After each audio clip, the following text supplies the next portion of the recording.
네, 이 말씀에 근거해서 사탄은 무슨 생각을 하는가, 사탄은 무슨 생각을 하는가라는 말씀을 함께 나누도록 하겠습니다. 이거는 굳이 따라하지 않으셔도 될 것 같아요. 그래도 한번 제가 다시 말씀드리면 사탄은 무슨 생각을 하는가, 무슨 생각할까요? 아무 생각이 없으신가요? 한 할아버지가 아들을 열심히 찾고 있었어요. 그러니까 주변 사람들이 물었습니다. 혹시 목수이신가요? 네, 저는 목수입니다. 그러면 아들을 정말 특별한 방법으로 얻으셨나요? 어떻게 하셨어요? 정말 특별한 방법으로 제가 아들을 얻었습니다. 그러면 그 아들이 뭔가 남다른 일을 했나요? 맞아요. 어떻게 그렇게 잘하시죠? 그러자 사람들이 묻습니다. 그러면 당신의 아들은 예수? 아니요. 제 아들은 피노키오인데요. 이게 웃자고 한 소리인데 아무도 안 듣으니까는 되게 민망해요. 요즘 너무 사회가 어둡고 무거워서 한번 웃어보고 싶었고, 또 하나. 여러분 헷갈리지 않으셨어요? 다 예수라고 생각지 않으셨나요? 아니에요? 네, 오케이. 예수 아니면 피노키오 이렇게 좀 헷갈리실 수 있는 분이 있습니다. 오늘 본문에 등장하는 이 가룟 유다라는 사람도 많은 사람들이 좀 헷갈려합니다. 아버지의 이름은 시몬이라는 사람입니다. 그리고 이 유다라는 이름의 뜻은 찬양하다 이런 뜻입니다. 찬양하다.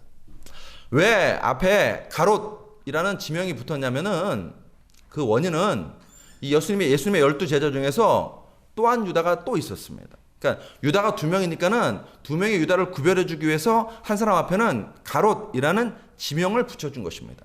이 가롯이라는 지명은 정확히는 그리옷이라는 동네입니다. 그리옷.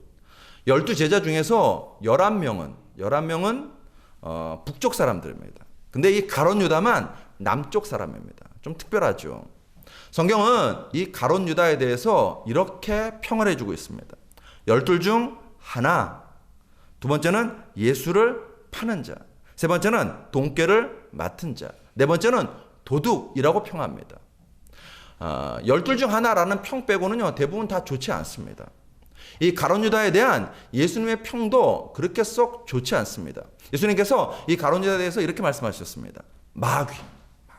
그 다음, 멸망의 자식. 그리고 차라리 태어나지 아니하였더라면 제게 좋을 뻔한 자라고 평하셨습니다. 그래서 그런가요? 여러분 성경 읽어보시면 이 가룟 유다의 이름은요, 12제자 이름 중에서 항상 맨 마지막에 나옵니다. 자, 여러분, 이 가룟 유다가 처음부터 멸망의 자식이었을까요? 처음부터 예수를 팔려고 작정했을까요? 아니요, 그렇지 않습니다. 이 가룟 유다도 예수님께서 밤새 기도하시고 택하시고 부르신 12 중 하나입니다. 그리고 예수님께서 이 가룟 유다를 얼마나 신뢰하셨는지 12제자 중에 세리마태가 있습니다. 세리마태가 있음에도 불구하고 돈꾀를 누구에게 맡겼냐면 가룟 유다에게 맡겼습니다. 그만큼 가룟 유다를 신뢰하셨습니다. 본문 29절을 보면 다른 제자들도 이 가룟 유다를 굉장히 신뢰했다고 나옵니다.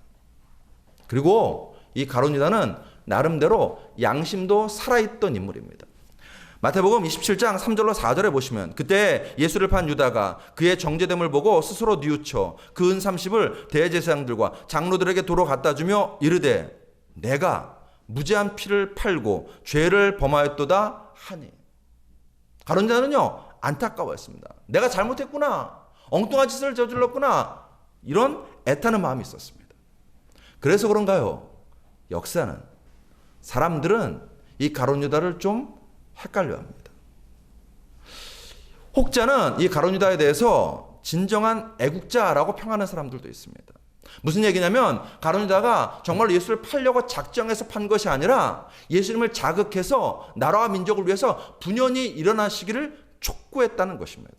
또 혹자는 이 가룟 유다를 숙명론적 상황의 희생자라고 이야기합니다. 말 되게 어렵죠? 숙명론적 상황의 희생자. 십자가라는 하나님의 뜻을 이루기 위한 도구였다는 것입니다. 그 뜻을 이루기 위해서 가룟 유다는 억울한 희생을 치렀다는 것입니다. 달리 말씀드리면 이런 의미입니다. 구약에 예언되어 있는 말씀을 성취하기 위해서, 그리고 예수님께서 부탁하셔서 가룟 유다가 예수님을 대제사장에게 팔았다는 뜻입니다. 가룟 유다의 순종과 희생이 있었기에 예수님이 십자가를 질 수 있었다는 해석입니다. 여러분 어떻게 생각하십니까? 이 가룟 유다를 이야기하기 위해서는요, 본문 27절을 먼저 살펴볼 필요가 있습니다. 본문 27절을 보시면은요, 예수께서 유다에게 이르시되 내가 하는 일을 속히 하라 하시니. 자, 이 말씀을 문자 그대로 읽으면은요, 예수님이 가룟 유다에게 너 빨리 가서 나를 팔아 라고 말하는 것처럼 해석됩니다. 과연 그럴까요? 이 본문 27절을 제대로 이해하려면 요한복음 13장 전체를 좀 볼 필요가 있습니다. 요한복음 13장은 이렇게 시작됩니다. 13장 1절을 보시면 유월절 전에 예수께서 자기가 세상을 떠나 아버지께로 돌아가실 때가 이른 줄 아시고 세상에 있는 자기 사람들을 사랑하시되 끝까지 사랑하시니라. 가룟 유다는 예수님께 여전히 자기 사람입니다. 사랑하시되 끝까지 사랑하시는 대상입니다. 그래서 예수님은 가룟 유다의 발을 정성껏 똑같이 씻어주셨습니다. 그리고 다 발을 닦으신 다음에 가룟 유다에게 돌이킬 것을 촉구하셨어요. 요한복음 13장 10절에 보시면 너희가 깨끗하나 다는 아니니라. 예수님 말씀하십니다. 공개적으로 이 12 중 한 명이 나를 팔 거야 라고 이야기하셔요. 그리고 공개적으로 돌이킬 것을 촉구하십니다. 오늘 본문 21절 하반절에 내가 진실로 진실로 너희에게 이르노니 너희 중 하나가 나를 팔리라 하시니. 다 있는 데서 얘들아 너희 중 한 사람이 나를 배반할 거야. 공개적으로 얘기하십니다. 이때 성경은 예수님의 심정이 어땠는지를 명확히 밝혀줍니다. 본문 21절 상반절에 예수께서 이 말씀을 하시고 심령이 괴롭답니다. 분노하시는 것이 아니라 괴로우십니다. 화를 내시는 것이 아니라 고통하십니다. 예수님께서 가룟 유다에게 악감정이 있으셨다면 분노하고 화를 내셨을 것입니다. 그런데 괴롭고 고통한다는 것은요, 사랑한다는 것입니다. 여전히 그 가룟 유다가 돌이킬 것을 간절히 바라신다는 것입니다. 그런 예수님의 마음이 가장 잘 드러난 구절이 어디냐면 본문 26절입니다. 우리 본문 26절을 같이 읽겠습니다. 시작. 예수께서 대답하시되 내가 떡 한 조각을 적셔다 주는 자가 그니라 하시고 곧 한 조각을 적셔서 가로 시몬의 아들 유다에게 주시니. 자, 이 상황이 어떤 상황이냐면 식탁에 둘러앉았습니다. 그때도 한번 설명드렸는데 이 당시 식탁은 디귿자로 이렇게 되어 있었습니다. 디귿자로. 그리고 예수님께서는요, 상석인 가운데가 아니라, 우리는 가운데가 상석으로 알고 있는데 들어오는 입구 쪽이 상석입니다. 예수님이 이쪽에 앉으셨어요. 정확히는 비스듬히 누우셨죠. 그리고 제자들이 쭉 그 다음 자리를 잡았습니다. 베드로가 이 당시에 어디에 앉았냐면 가장 낮은 좌석인 예수님 맞은편에 앉아 있었습니다. 그리고 예수님께서 이 중에서 한 명이 나를 팔 거야 라고 말씀하시니까는 베드로가 눈짓을 했어요. 누구에게 눈짓을 했냐면 예수님 가슴에 안겨있는, 품에 안겨있는 요한에게 눈짓을 했습니다. 물어봐서 도대체 누군지 네가 좀 물어봐 라고 요한에게 눈짓을 했습니다. 그러자 요한이 예수님께 물었습니다. 예수님, 도대체 누가 예수님을 판다고 하시는 겁니까? 그러자 예수님이 답을 주셨어요. 내가 떡을 주는 자가 나를 팔 자야. 그리고 진짜로 예수님이 떡을 적셔서 가룟 유다에게 주셨습니다. 여러분, 그러면 가룟 유다가 예수님을 팔 자구나 모든 제자들이 알아야 되는데 요한복음 13장은 말합니다. 누구도 그렇게 생각하지 않았다고. 왜 그러는가? 고대 근동 문화에서 이 떡을 적셔서 준다는 것은 사랑과 우정이 담긴 환대의 표시입니다. 나는 너를 존중해. 나는 너를 친구로 생각해. 나는 너를 환영한단다. 이런 뜻입니다. 떡을 적셔준다는 것은 상대편을 가족같이 여긴다는 그런 의미입니다. 예수님은 가룟 유다를 사랑하시되 끝까지 사랑하고 계십니다. 가룟 유다가 예수님을 팔려고 나간 상황에서도 예수님은 여전히 가룟 유다를 사랑하십니다. 우리가 그것을 어떻게 알 수 있냐면 이 상황, 가룟 유다가 밖으로 나간 다음에 예수님 그 뒤이어서 뭐라고 하시냐면 요한복음 13장 34절에 새 계명을 너희에게 주노니 서로 사랑하라. 내가 너희를 사랑한 것 같이 너희도 서로 사랑하라고 말씀하십니다. 여전히 사랑을 말씀하시고 사랑할 것을 촉구하십니다. 그런 맥락에서 27절을 보면요. 27절은요. 반어법을 쓴 것입니다. 반어법을 써서 제발 네가 돌이키길 간절히 원한단다. 나는 네가 나를 팔 것 알고 있단다. 그러니 가룟 유다야 제발 그 길로 가지 말고 네가 돌이키길 원한단다라는 그런 촉구입니다. 그런데 가룟 유다는 끝내 돌이키지 않습니다. 보면 30절에 유다가 그 조각을 받고 곧 나가니 밤이러라. 가룟 유다는 어둠을 선택합니다. 여러분, 가룟 유다가 왜 이런 선택했을까요? 돈 때문에 그랬을까요? 은 30은 결코 큰 액수가 아닙니다. 가룟 유다가 돈 때문에 그랬다면요, 훨씬 더 많은 돈을 받았을 거예요. 그런데 은 30은요, 본문에 정확하게 단위가 안 나와서 이게 1,000원인지, 10,000원인지, 100만원인지 그런 단위가 안 나와서 학자들마다 조금 난상 토론이 벌어지긴 하지만 대부분 이 은 30은 작은 돈이라고 이야기합니다. 일부 사람들은 이 은 30이 출애굽기 21장 32절에 나오는 그 돈이라고 생각합니다. 출애굽기 21장 32절에 보시면은요. 소가 만일 남종이나 여종을 받으면 소 임자는 은 30세겔을 그의 상전에게 줄 것이요 소는 돌로 쳐서 죽일지니라. 이 구절을 보시면은요. 은 30은 상처 치료비입니다. 어떤 상처 치료비냐면 노예의 상처 치료비입니다. 굉장히 작은 돈이죠. 그래서 한 학자는 이 은 30이 요즘 돈으로 환전하면 약 20달러, 한 24,000원에서 25,000원 정도 될 것이라고 추정합니다.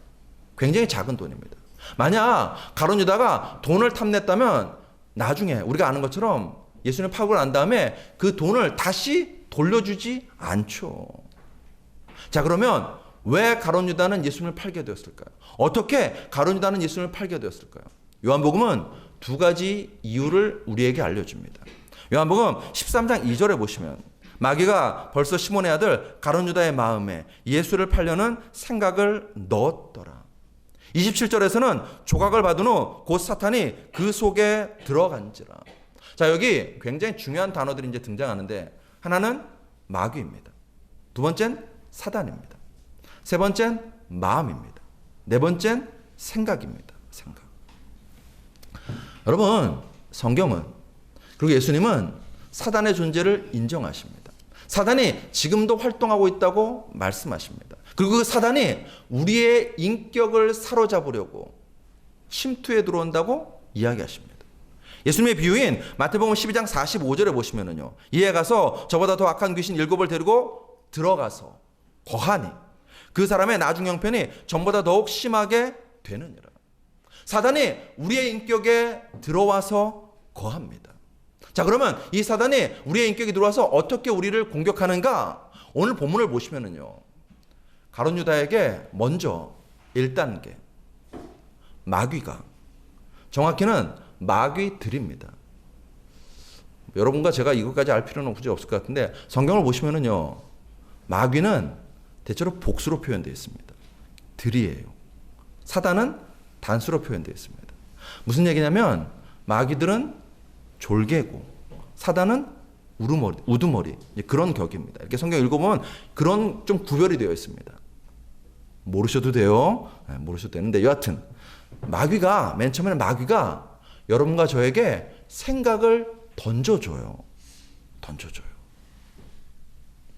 야, 그놈 본때를 보여줘. 그런 놈은 결코 용서해서는 안 돼. 이런 생각이 훅 올라와요. 또 한편으로서 무슨 생각이 올라옵니까? 예수님이 용서하라 했잖아. 70번씩 7번이라도 용서하라 했잖아. 사랑하자. 이 마음이 올라와요. 여러분과 저에게요. 이 마음속에 두 가지 생각이 존재합니다. 하나는 사단이 던져준 생각. 또 하나는 하나님이 내게 주신 생각이 존재합니다. 이 두 생각이 우리 마음속에서 충돌해요. 영적 전투를 벌려요. 여러분과 저에게 있어서요. 가장 치열한 영적 전쟁터가 어딘지 아십니까? 우리의 마음입니다. 우리의 마음. 사단이 여러분과 저의 마음에 툭툭 생각을 던져줘요. 이때 나쁜 생각, 악한 생각, 더러운 생각은 빨리 떨쳐버려야 됩니다. 마르틴 루터가 그런 얘기했죠. 새가 내 머리 위에 날 수는 있지만 그 새가 내 머리에 둥지를 틀게 하지는 않겠다. 여러분과 저도 그러셔야 됩니다. 나도 모르게 내 마음 가운데 악한 생각, 더러운 생각, 미워하는 생각, 시기하는 생각, 질투하는 생각, 증오하는 생각 들어옵니다. 그때 그 생각을 빨리 떨쳐버려야 됩니다. 그런데 가론자는요 거기에 실패했습니다. 그 사단이 심어준 생각을요 계속 묵상합니다. 말씀을 묵상해야 되는데 사단이 심어준 생각을 계속 묵상합니다. 그 다음 두 번째, 그러면 어떤 일이 벌어지는가? 사단이, 우두머리가 그 가론유다의 인격을 사로잡고 지배하기 시작합니다. 그래서 가론유다는요 생각에 그치지 않고 행동으로 옮깁니다. 그 밤 어둠 속으로 나가서 예수님을 팔아버립니다. 그러므로 사랑하는 성도 여러분, 기억하시기 바랍니다. 사단은 우리의 생각을 틈탑니다. 우리의 생각을 통해 우리를 조종하려고 합니다. 그러면 여러분과 제가 물어야 됩니다. 도대체 사단은 무슨 생각을 하는가? 첫 번째, 욥기에 보면 사단이 하는 생각은 참소입니다. 참소. 비방하고 비난하고 거짓을 꾸밉니다. 요즘식으로 하면요 악플답니다. 가짜 뉴스를 퍼뜨립니다. 사단이 하는 일들입니다. 참소하는 거. 비방하고 비난하고 누군가를 헐뜯으면은요, 아, 저 사람에게 문제가 있구나 생각하시면 맞아요. 두 번째, 더 중요한 것이 있습니다. 사단이 무슨 생각을 하는가? 자, 마태복음 16장 23절을 좀 같이 읽겠습니다. 자, 마태복음 16장 23절 시작. 예수께서 돌이키시며 베드로에게 이르시되 사탄아 내 뒤로 물러가라. 너는 나를 넘어지게 하는 자로다. 내가 하나님의 일을 생각하지 아니하고 도리어 사람의 일을 생각하는도다. 여러분 이 구절을 보시면은요, 다른 사람도 아닌 예수님께서 다른 사람도 아닌 베드로를 향하여서, 그 수제자 베드로를 향해서 사탄아 물러가라 라고 말씀하십니다. 베드로를 사탄이라고 지적하셔요. 도대체 베드로가 무슨 일을 했길래 예수님께서 이만큼 말씀하실까요? 마태복음 16장 21절로 22절을 같이 읽겠습니다. 시작. 이때로부터 예수 그리스도께서 자기가 예루살렘에 올라가 장로들과 대제사장들과 서기관들에게 많은 고난을 받고 죽임을 당하고 제3일에 살아나야 할 것을 제자들에게 비로소 나타내시니 베드로가 예수를 붙들고 항변하여 이르되 주여 그리 마옵소서 이 일이 결코 죽게 미치지 아니하리이다. 무슨 상황이냐면 예수님께서 드디어 제자들에게 말씀하세요. 얘들아 이제 우리가 예루살렘에 갈 거야. 예루살렘 올라가면 나는 십자가를 진단다. 그 십자가에서 죽임 당할 거라고 예수님이 알려주십니다. 그러자 수제자인 베드로가 예수님께 달려듭니다. 뭐 공부까지 할 필요는 없겠지만은 달려들어서 예수님의 멱살을 붙잡고 안 돼요. 결코 그래서는 안 돼요. 무슨 일이 있어도 그래서 안 돼요. 예수님 그러시는 것이 어디 있습니까? 라고 예수님을 막고 있는 장면입니다. 자, 이 본문의 통화에서 우리가 알 수 있는 것 하나 있습니다. 사단의 생각이 뭐냐? 십자가를 거부합니다. 사단의 생각이 뭐냐? 십자가 지기를 거부합니다. 가룟 유다가 왜 예수님을 팔아 넘겼냐고요? 예수님이 십자가 지는 것을 막으려고 했기 때문입니다. 가룟 유다가 보기에, 베드로가 보기에 예수님 어떤 분이시냐면 로마에 대항해서 나라를 독립시킬 분이라고 생각했습니다. 가룟 유다가 보기에, 베드로가 보기에 예수님이 어떤 분이시냐면요, 이 부패한 종교 권력을 뒤집어 엎고 새로운 나라를 세워서 새 왕이 되실 분, 그런 분이라고 생각했습니다. 그리고 그런 분이라고 믿고 따랐기에 자기의 모든 것을 버리고 예수님을 따랐습니다. 그런데 그런 분이, 그런 능력과 힘과 권세가 있으신 분이 갑자기 십자가를 지신답니다. 이 당시 인간의 생각의 십자가는요, 실패입니다. 저주입니다. 예수님은 결코 그런 십자가를 지셔서는 안 됩니다. 그 생각의 틈을 사단이 노린 겁니다. 그 생각의 틈을 타고 사단이 가룟 유다의 마음 가운데 자리 잡기 시작한 것입니다. 사단의 생각, 십자가 지는 것을 거부하는 것입니다. 문제는 지금도 사단은요, 똑같이 그 방법으로 여러분과 저를 유혹합니다. 십자가를 지지 말라고. 지지 말라고. 여러분, 십자가가 뭐죠? 죄에 대한 심판입니다. 우리에게 적용하면 죽음입니다. 여러분과 제가 십자가를 진다는 것은요, 자기를 부인하고 예수로 사는 것입니다. 내가 죽고 예수로 사는 것입니다. 그게 십자가입니다. 두 번째, 십자가가 무엇입니까? 하나님의 인간에 대한 용서입니다. 달리 말하면 사랑입니다. 여러분과 제가 십자가를 진다는 것은요, 자기를 부인하고 자기 십자가를 지고 주를 따른다는 것은요, 사랑하는 것입니다. 예수님이 나를 사랑하시듯 나도 너를 사랑하는 것. 그게 십자가입니다. 여러분 보세요. 인생들이 죽나요? 잘 죽나요? 안 죽으려고 해요. 내가 죽고 예수가 살아야 하는데 내가 안 죽습니다. 자아가 살아있습니다. 자아가 중심입니다. 내 자아를 높입니다. 나뿐입니다. 나밖에 안 보입니다. 그런 사람 눈에 이웃이 보이겠습니까? 안 보이죠. 안 보이죠. 그러니 어떻게 사랑할 수 있겠습니까? 사탄의 생각은 자기 의입니다. 자기 숭배입니다. 자기 중심성입니다. 자기가 주인 되는 것입니다. 사탄은 처음부터 그렇게 인간을 유혹했습니다. 아담과 하와에게 말합니다. 이거 한 입 먹어봐. 한 입만 먹으면 넌 하나님과 같이 될 수 있어. 무슨 뜻입니까? 자기에게 집중하라는 것입니다. 자기를 생각하라는 것입니다. 나를 높이라는 것입니다. 내가 세상의 중심이라는 것입니다. 예수님에게도 똑같이 유혹했습니다. 돌로 떡을 만들어. 저 높은 곳에서 뛰어내서 네가 죽지 않는 것을 사람들에게 보여줘. 내게 절해서 천하만국을 가져. 그래서 네가 하나님의 아들됨을 세상에 증명해. 자기를 드러내라는 것입니다. 능력과 권세와 기적을 사용해서 자기를 드러내고 온 천하 만인들이 자기를 숭배하게 만들라는 것입니다. 여러분, 한국교회가 특별히 목회자들이 여기서 실패했어요. 하나님이 교회에 은혜를 부어주셨습니다. 교회가요, 힘이 생겼습니다. 권력이 생겼습니다. 어마어마한 특권이 생겼습니다. 그것 가지고 목회자들이 자기를 드러내기 시작합니다. 교회가 자기를 드러내기 시작합니다. 예수가 보이고 예수를 드러내고 예수를 따라야 할 교회와 목회자들이 보좌에 앉고 자기를 드러내고 자기가 세상의 중심임을 이야기합니다. 사탄의 생각, 자기 의입니다.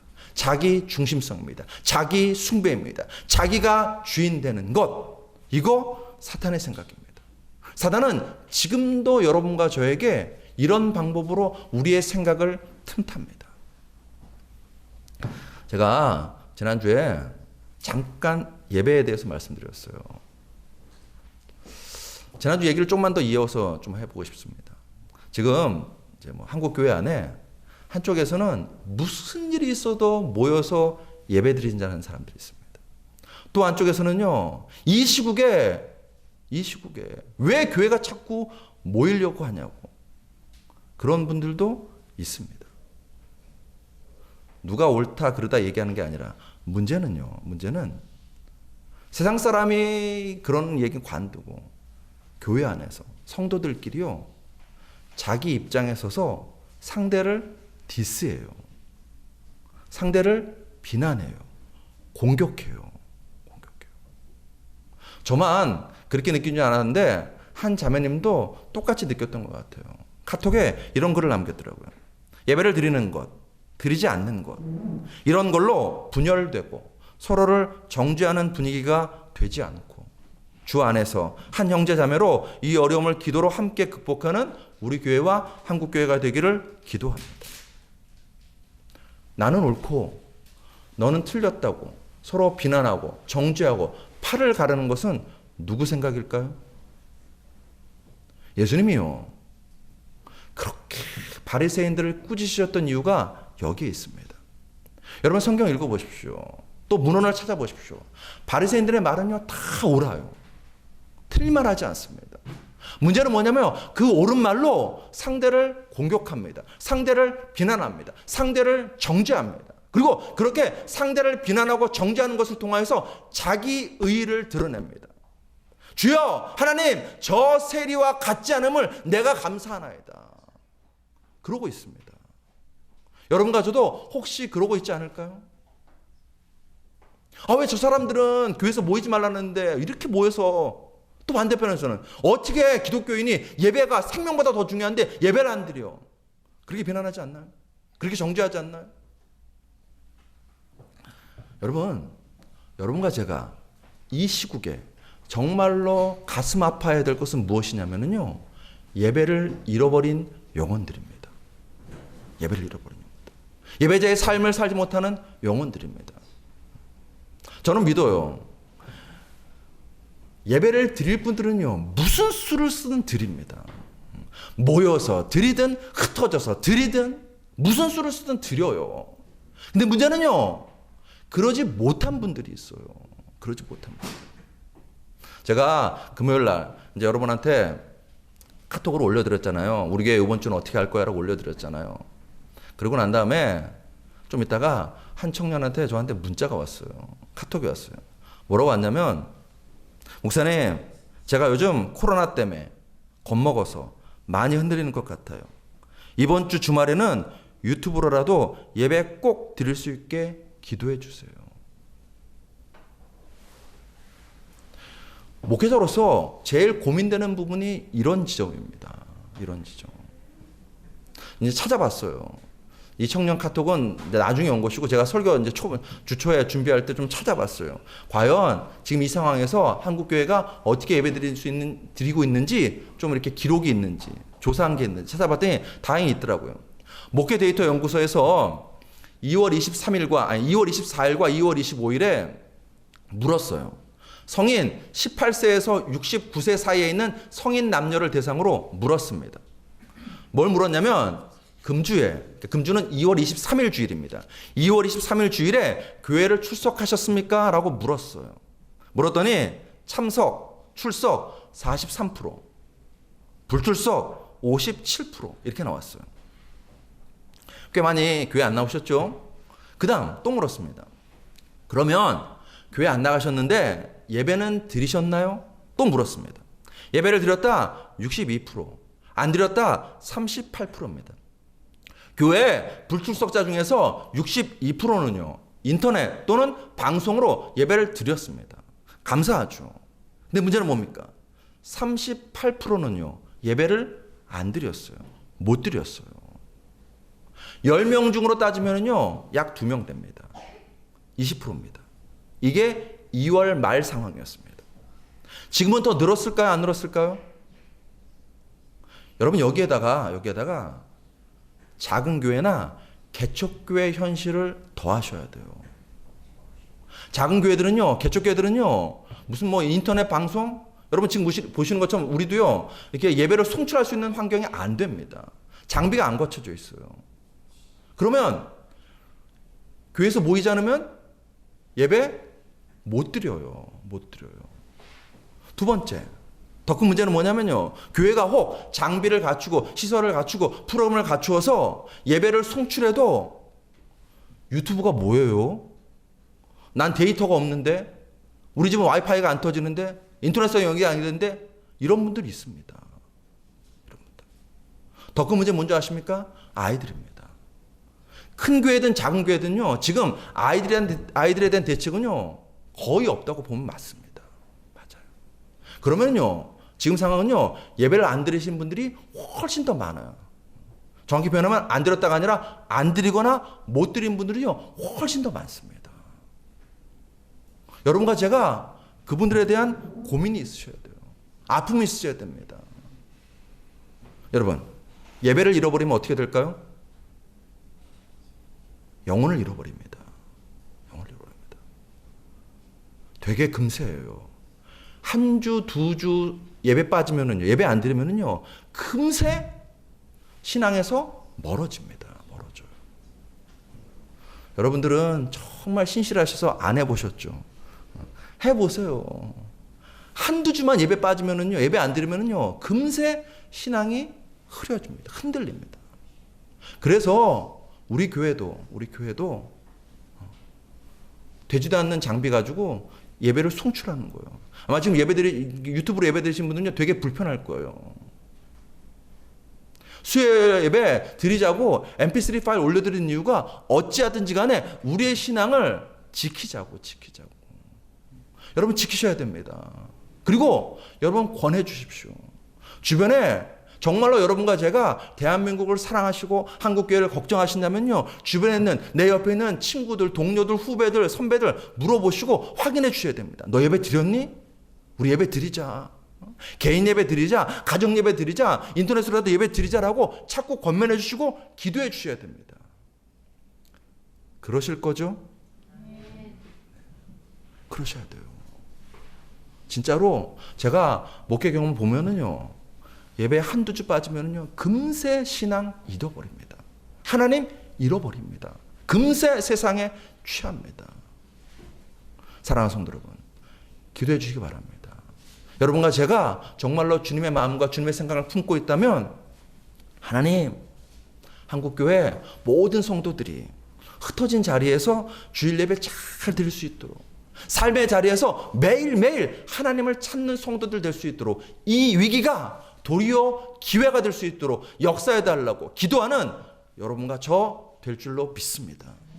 말씀을 정리합니다. 오늘 본문에서 주님은 엄히 경고하셨습니다. 21절 하반절에 너희 중 하나가 나를 팔리라.